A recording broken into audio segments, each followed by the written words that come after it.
परिसरातील FCIच्या कोल डेपोतील कोळशाच्या ढिगाला मागील 3 दिवसापासून आग लागली आहे। यात शेकडो टन कोळसा आगीच्या भक्ष्यस्थानी आला आहे। आग विझवण्याचा पुरेपूर प्रयत्न सुरू असल्याचे दिसत असले तरी कोळशाला लागलेली आग काही आटोक्यात येताना दिसत नाही। एवढी मोठी आग लागली कशी हाही एक मोठा प्रश्नच आहे।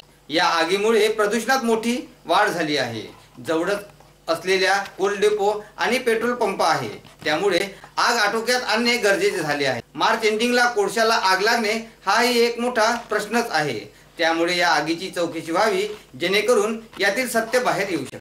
वणी शहरात लगत असलेल्या लालपुल्या परिसरातील एका कोळसा व्यापाऱ्याच्या कोळशाच्या ढिगाला मागील 4 दिवसापासून आग लागली आहे आणि या आगीने भव्य असं स्वरूप घेतलेलं आहे आणि संपूर्ण कोळसा जळून खाक झालेला आहे।